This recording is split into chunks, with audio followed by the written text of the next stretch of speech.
علامہ اقبال کا یہ کلام انسان کی فطرت، اس کی صلاحیتوں اور دنیا کے ساتھ اس کے تعلق کو بڑے گہرے اور فلسفیانہ انداز میں بیان کرتا ہے۔ میں ہر شعر کی الگ الگ تشریح کروں گا، اور اس سے پہلے آپ تمام دوست میرے اس چینل اردو ادب پاک کو سبسکرائب کریں اور بیل آئیکن کو دبا دیں۔ شکریہ، اور نئے آنے والے دوست میری پہلی نظموں کو لازمی سنیں۔ شکریہ۔ تو آئے اب ہم نظم کی طرف چلتے ہیں۔ منظر چمنستاں کے زیبا ہوں کہ نازیبا، محروم عمل نرگس مجبور تماشا ہے۔ تشریح۔ اس شعر میں اقبال چمن کے مناظر کو انسان سے جوڑتے ہیں۔ چمن کے مناظر چاہے خوبصورت ہوں یا غیر خوبصورت، نرگس ایک پھول جو خوبصورتی کی علامت ہے، صرف تماشائی ہے۔ اسے عمل کی آزادی نہیں، وہ صرف دیکھ سکتا ہے، تخلیق تبدیلی میں حصہ نہیں لے سکتا۔ یہاں نرگس کو فطرت کے ایک محدود جزو کے طور پر پیش کیا گیا ہے، جو اپنی خوبصورتی کے باوجود عمل سے محروم ہے۔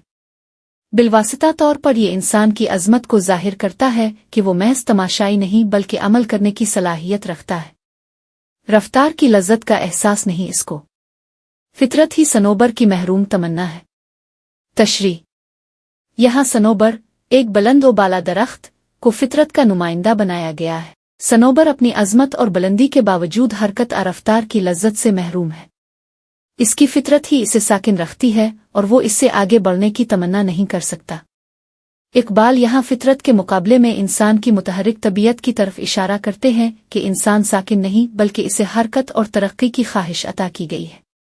تسلیم کی خوگر ہے جو چیز ہے دنیا میں، انسان کی ہر قوت سرگرم تقاضا ہے۔ تشریح۔ اس شعر میں اقبال دنیا کی ہر چیز کو تسلیم اور قبولیت کی عادی بتاتے ہیں۔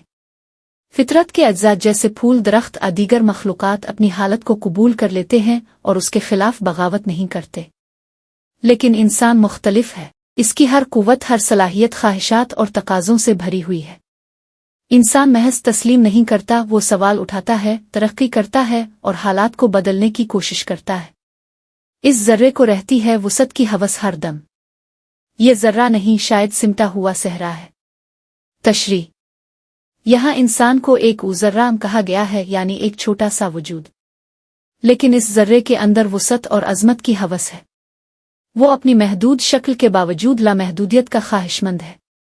اقبال کہتے ہیں کہ یہ ذرہ شاید محض ایک ذرہ نہیں بلکہ ایک سمٹا ہوا صحرا ہے، یعنی اس کے اندر بے پناہ امکانات اور طاقت چھپی ہوئی ہے۔ یہ انسان کی باطنی عظمت اور اس کی بلند پروازی کی طرف اشارہ ہے۔ چاہے تو بدل ڈالے ہی چمنستاں کی، یہ ہستی دانا ہے، بینا ہے، توانا ہے۔ تشریح۔ آخری شعر میں انسان کی تخلیقی اور تبدیلی کی صلاحیت کو عروج پر دکھایا گیا ہے۔ اقبال کہتے ہیں کہ انسان اگر چاہے تو چمن کی پوری ساخت کو بدل سکتا ہے۔ وہ دانا، عقلمند، بینا، دیکھنے والا اور توانا، طاقتور ہے۔ یہ انسان کی تین بنیادی صفات، علم، بصیرت اور قوت، کو ظاہر کرتا ہے، جن کے ذریعے وہ فطرت پر غلبہ پا سکتا ہے اور اسے اپنی مرضی کے مطابق ڈھال سکتا ہے۔ یہ تشریحات اقبال کے فلسفہ خودی اور انسان کی عظمت کے تصور سے جڑی ہوئی ہے۔